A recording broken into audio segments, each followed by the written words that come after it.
시간에는 오늘 하나님께서 우리에게 주시는 말씀 봉독하도록 하겠습니다. 사도행전 7장 20절에서 29절 말씀입니다. 사도행전 7장 20절에서 29절 말씀입니다. 저와 여러분 한 절씩 교독하도록 하겠습니다. 그때 모세가 났는데 하나님 보시기에 아름다운지라 그의 아버지의 집에서 석 달 동안 길리더니 버려진 후에 바로의 딸이 그를 데려다가 자기 아들로 기르매 모세가 애굽 사람의 모든 지혜를 배워 그의 말과 하는 일들이 능하더라.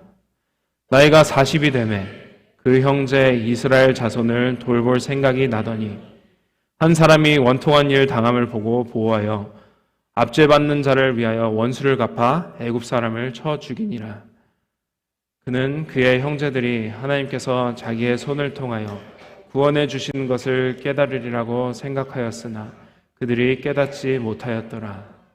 이튿날 이스라엘 사람끼리 싸울 때 모세가 와서 화해시키려 하여 이르되 너희는 형제인데 어찌 서로 해치느냐 하니 그 동물을 해치는 사람이 모세를 밀어뜨려 이르되 누가 너를 관리와 재판장으로 우리 위에 세웠느냐 내가 어제는 애굽 사람을 죽임과 같이 또 나를 죽이려느냐 하니 모세가 이 말 때문에 도주하여 미디안 땅에서 나그네 되어 거기서 아들 둘을 낳으니라. 아멘. 여러분, 역사를 잊은 민족에게 미래는 없다라는 말을 들어보신 적 있으신가요? 사실 이 말은 정확한 출처가 분명하지 않은 2010년대에 전파된 가짜 명언이지만 적어도 역사가 얼마나 중요한지 깨닫게 하는 말인 것은 분명합니다. 하지만 이것과 비슷한 말을 한 사람이 있었는데 스페인의 철학자 조지 산티아나는 이렇게 말했습니다. 과거에서 배우지 못한 사람은 과거를 되풀이한다. 똑같은 실수를 반복하지 않기 위해서는 실수를 통해서 배워야 하고 성장해야 하는 것입니다. 제가 주중에 일하는데도 저의 매니저는 실수에 대해서 그래도 많이 관용한 편입니다. 하지만 똑같은 실수를 반복했을 때는 용납을 하지 못하며 그 직원을 대놓고 혼냅니다. 그리고 저희 집에서도 약간 비슷한 일들이 있습니다. 제가 아이들에게 주의를 한 번 줬을 때도 그 똑같은 실수를 범하면 제 목소리가 좀 커질 때가 가끔 있습니다. 그래서 이 과거에서 배우지 못한 사람은 과거를 되풀이한다는 이 조지 산티아나의 말은 오늘 스데반이 설교의 결론을 통해서 전하려고 하는 말과 같은 내용입니다. 오늘은 스데반의 설교에서 첫 부분을 다룰 것인데 사도행전에서 나오는 설교 중에서 제일 긴 설교이며 그의 순교로 이어지는 설교이기도 합니다. 사도행전 7장에는 60절까지 있습니다. 그리고 이 설교는 저번 주 본문 말씀에 나온 6장 11절에서 14절에 대한 스데반의 답입니다. 바로 스데반이 성전과 율법을 반대하는 발언을 계속했다고 거짓으로 모함한 것에 대한 반응, 그것에 대한 응답인 것입니다. 그러나 스데반은 이 기회를 자신의 무죄를 변호하려고 하는 것이 아니라 이스라엘의 역사 가운데 특히 아브라함, 요셉과 모세를 통해 일하시는 하나님을 말하며 그리스도인들을 변호하고 그리고 하나님의 역사 속에 실수를 반복하는 이스라엘 사람들을 향한 기소였습니다. 그래서 스데반은 제일 처음에 아브라함의 이야기로 시작합니다. 2절, 3절에 이렇게 나와 있습니다. 스데반이 이르되 여러분 부형들이여 들으소서. 우리 조상 아브라함이 하란에 있기 전에 메소포타미아에 있을 때에 영광의 하나님이 그에게 보여 이르시되 내 고향과 친척을 떠나 내가 내게 보일 땅으로 가라 하시니. 아멘. 같은 믿음과 영적 배경을 가진 것을 가장한 말인 부형이라고 칭하며 듣는 사람들이 모두 알고 믿음의 조상으로 여기는 아브라함에 대해서 전하기 시작합니다. 그리고 아브라함으로 시작한 이유는 앞으로 할 논쟁을 위한 중요한 신학적 배경을 주기 때문입니다. 그 배경은 바로 하나님의 언약 가운데 약속하신 두 가지. 뭘까요? 하나님께서 약속 가운데 허락하신, 언약 가운데 약속하신 땅과 후손입니다. 땅과 후손. 스데반이 아브라함에 대해서 나눈 2절에서 7절에만 보아도 땅이라는 단어가 7번 나옵니다. 그래서 2절에는 영광의 하나님이 그에게 보여라고 나와 있는데 이스라엘 사람들이 생각하듯이 하나님께서 약속의 땅, 혹 성전에서만 나타나시는 것이 아니라 이방 나라에서도 나타내시고 부르시는 하나님을 강조합니다. 그런 하나님께서 아브라함에게 평생 살아왔던 고향과 친척들과 친구들, 그 땅을 떠나서 하나님께서 약속하신 믿음의 유산을 받게 될 것이라고 하십니다. 하지만 하나님께서 이 언약을, 이 약속을 바로 이루신 것은 아니었습니다. 5절에 이렇게 나와 있습니다. 그러나 여기서 발 붙일 만한 땅도 유업으로 주지 아니하시고 다만 이 땅을 아직 자식도 없는 그와 그의 후손에게 소유로 주신다고 약속하셨으며. 아멘. 아브라함이 죽기까지 땅다운 땅도 허락하시지 않으셨고 그의 아들도 아브라함이 100세가 될 때까지 허락하지 않으셨습니다.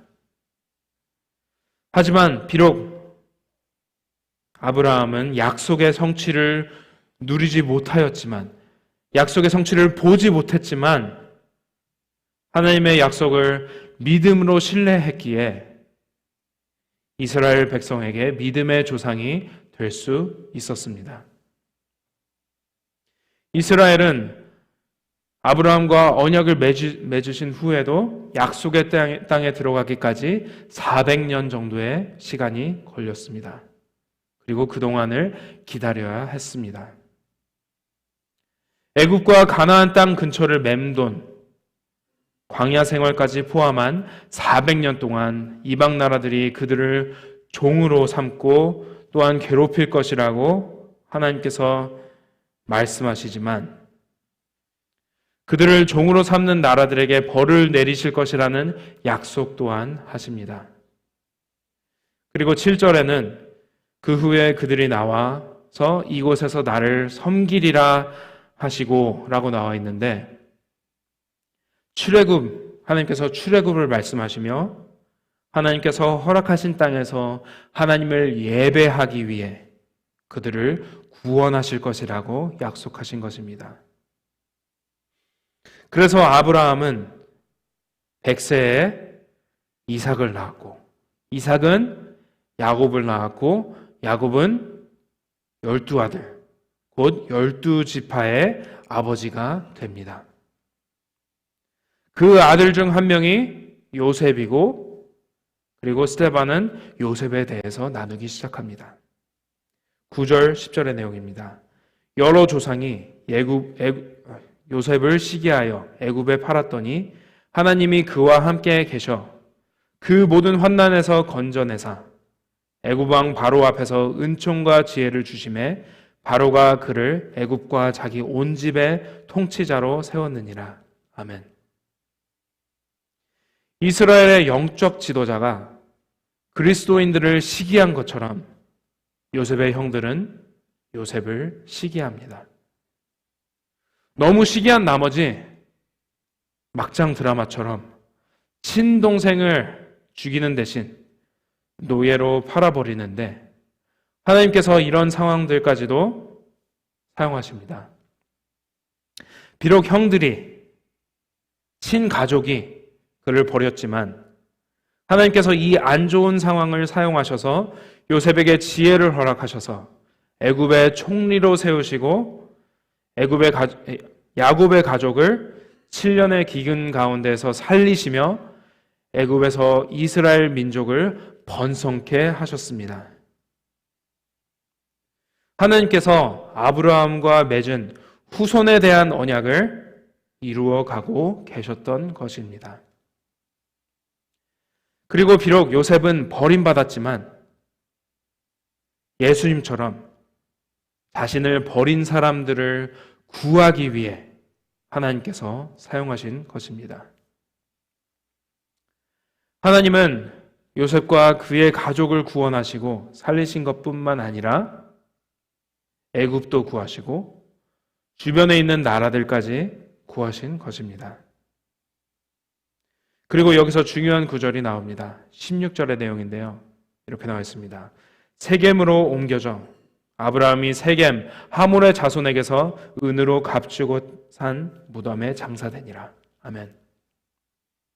요셉이 죽기 전에 애굽 땅에 자신의 뼈를 묻지 말아달라고 당부하고 약속의 땅에 묻어달라고 간절히 부탁합니다. 그래서 이스라엘 백성들은 출애굽 후에 광야를 걸쳐서 야곱의 약속의 땅에 이르렀을 때 요셉의 뼈를 세겜이라는 곳에 장사하게 되는데 이곳은 아브라함이 가나안에서 직접 땅값을 주고 산 무덤이었습니다. 가나안에서 묻어달라는 당부와 그렇게 실행하는 행동을 통하여 아직까지는 땅이 없었지만 하나님께서 땅에 대한 언약을 이루실 것에 대한 믿음을 나타내는 것이었습니다. 그리고 요셉에 이어서 스데반은 모세에 대해서 나누기 시작합니다. 스데반의 설교에서 제일 비중을 많이 차지한 모세의 삶은 40년을 왕자로, 40년은 양치는 목자로, 그리고 40년은 이스라엘을 이끄는 하나님의 사람으로 살았습니다. 이스라엘 백성은 애굽에서 아직 땅은 없었지만 하나님의 약속대로 번성케 되었습니다. 아주 수없이 많아졌습니다. 하지만 요셉이 죽은 지 수년이 지나서 요셉을 모르는 새로운 바로왕이 번성하는 이스라엘이 두려워 종으로 삼고 심지어 어떻게 하죠? 이스라엘의 남자 갓난아기들을 죽이도록 합니다. 이 어려운 시기 가운데 하나님의 때에 모세가 태어나게 됩니다. 하나님께서 모세를 보내셨습니다. 그리고 3개월이 되었을 때 더 이상 숨길 수가 없어서 갈대 상자에 담아서 나일강, 갈대 사이에 띄워놓게 됩니다. 21절, 22절의 내용이죠. 버려진 후에 바로의 딸이 그를 데려다가 자기 아들로 기름해 모세가 애굽 사람의 모든 지혜를 배워 그의 말과 하는 일들이 능하더라. 아멘. 죽을 수밖에 없었던 모세는 하나님께서 이스라엘을 애굽에서 건지신 것처럼 나일강에서 바로의 딸을 통해 건지게 하시고 모세를 왕자의 신분이 되게 하시고 요셉처럼 모세에게 지혜를 허락하십니다. 하지만 40세가 된 해에 한 이스라엘 종이 억울한 일을 당하고 있을 때 애굽 사람을 쳐 죽이게 되는데 이 행동은 애굽에서의 삶을 끊어버리는 행동이 되어버립니다. 모세는 이 행동을 통해 이스라엘 백성을 구해주는 것이라고 생각했지만 반대의 결과, 생각한 결과 아니게 돼버립니다. 25절에 이렇게 나와 있죠. 그는 그의 형제들이 하나님께서 자기의 손을 통하여 구원해 주신 것을 깨달으리라고 생각하였으나 그들이 깨닫지 못하였더라. 아멘. 25절의 내용은 출애굽기에서 나오는 내용은 아니지만 모세에 대해서 깨닫지 못한 이 이스라엘 백성들처럼 예수님에 대해서 깨닫지 못한 이스라엘의 영적 지도자들을 향한 기소를 준비하는 말이었습니다. 그래서 모세는 다음 날 이스라엘 사람들끼리 싸우는 것을 말리려고 했지만 모세를 오히려 밀쳐버립니다. 27절, 28절에 이렇게 나와 있죠. 그 동물을 해치는 사람이 모세를 밀어뜨려 이르되 누가 너를 관리와 재판장으로 우리 위에 세웠느냐? 내가 어제는 애굽 사람을 죽임과 같이 또 나를 죽이려느냐 하니. 아멘. 모세를 구원자가 아니고 오히려 살인자로 여기는 이스라엘 백성들에게 버림을 받게 되고 모세는 40년 동안의 왕자로서의 삶이 끝나고 40년 동안의 미디안으로 도망가서 40년 동안의 양치기 삶을 시작하게 됩니다. 하지만 모세는 이 모든 어려움에도 불구하고 다음 주 말씀에 볼 텐데 예수님처럼 하나님의 말씀을 전하고 그의 백성을 구원하고 그리고 약속의 땅까지 인도하는 도구로 사용됩니다. 네, 여러분도 다 아는 내용이죠. 어떻게 보면 이렇게 스데반의 설교는 뜬금없는 답처럼 보이지만 또한 갑작스러운 역사 수업처럼 보이지만 이렇게 스데반이 설교한 명확한 이유가 있었습니다. 이스라엘의 역사를 설명하면서 하나님께서 보내신 하나님을 대표하는 사람들을 계속해서 저항했던 이스라엘 사람들의 모습을 보여줍니다. 심지어 요셉과 모세는 가족에게, 동족에게 버림을 받았습니다.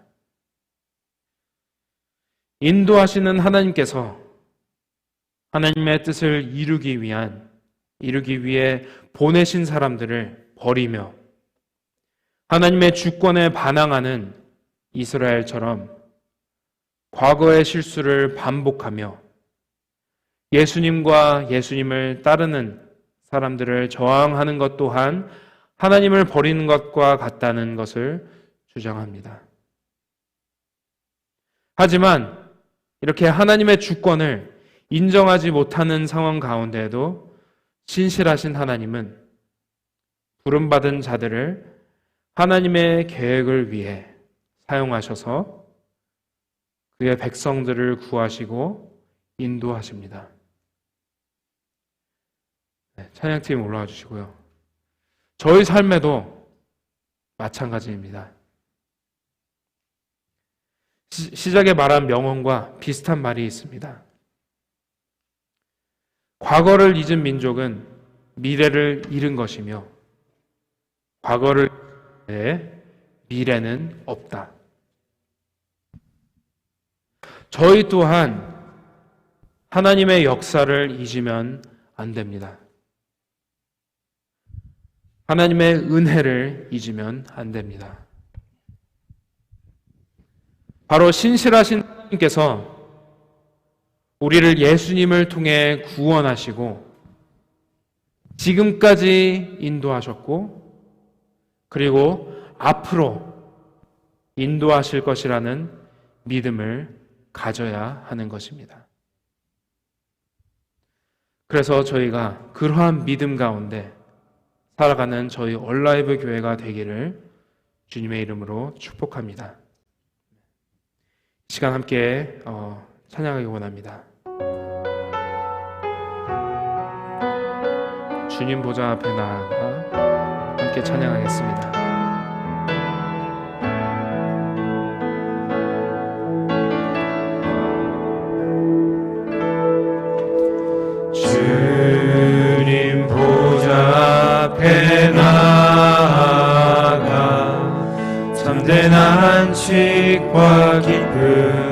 나 누리겠네.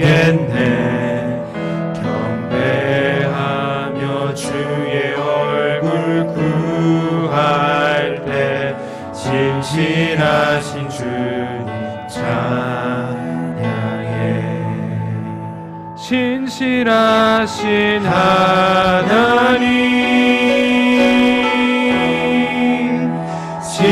신실하신 주, 나의 주 하나님은 신실하신 주님.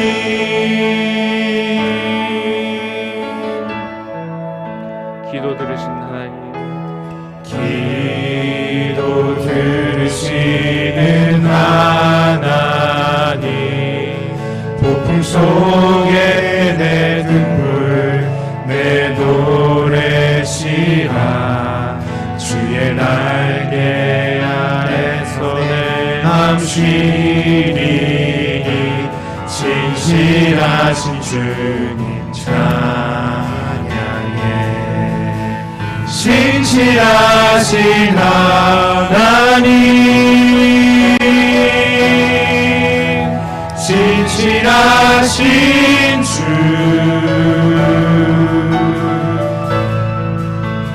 나의 주 하나님은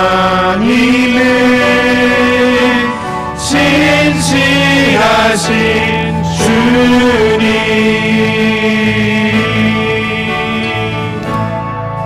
평화 내려주신 하나님, 평화 내려주신 하나님, 나로 고통하는 자를 위로하게 하소서. 나의 평생 주의 사랑을 전하리. 신실하신 주님 찬양해.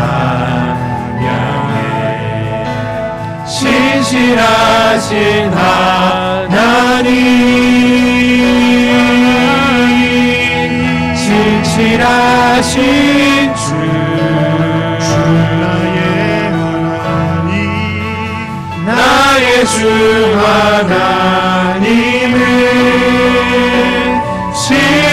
신실하신 주님. 신실하신 하나님,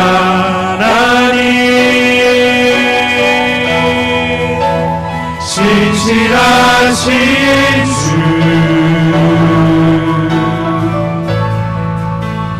나의 주 하나님은 신실하신 주님. 신실하신 하나님, 신실하신 주, 나의 하나님, 나의 주 하나님은 신실하신 주님.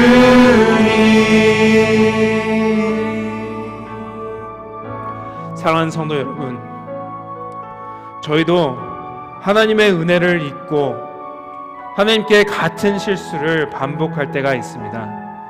하지만 우리가 비록 같은 실수를 반복할지라도 우리를 버리시는 것이 아니라 하나님의 은혜로 용서하시고 신실하신 하나님께서 허물과 죄로 인해 죽음 가운데 있던 저희를 예수님을 통해 구원하시고 인도하십니다. 그래서 저희는 이 은혜를 항상 기억하고 만물의 주인 되신 하나님의 약속을 신뢰하며 인생길을 걸어가야 합니다. 우리 이 시간 함께 기도할 때 신실하신 하나님의 은혜를 기억하며 믿음으로 살아가는 저희가 될 수 있도록 함께 기도하겠습니다. 하나님 아버지, 신실하신 하나님, 아버지, 하나님 아버지, 신실하신 주,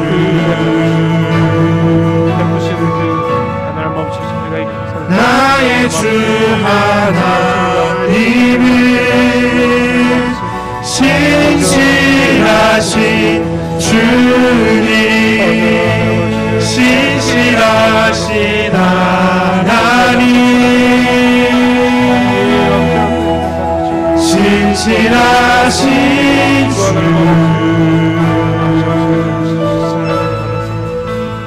나의 주 하나님은 신실하신 주님, 신실하신 하나님, 신실하신 주, 아버지 하나님 나의 주 하나님은 신실하신 주님. 신실하신 하나님 아버지, 우리를 예수님을 통해 구원하시고 죽음에서 생명으로 건지신 주님의 크신 은혜에 감사드립니다. 부족한 저희의 삶 가운데 주인이 되셔서 그 은혜를 항상 기억하며 살게 하여 주시고 앞으로 베푸실 은혜 또한 믿음으로 기대하는 저희가 되게 하여 주옵소서. 그렇게 살아갈 때 힘들고 어려운 상황을 겪더라도 역정케 하시는 하나님을 경험하게 될 것을 믿습니다. 감사합니다. 이번 말씀 우리의 구원자 되시며 주인 되신 예수님의 이름으로 기도합니다.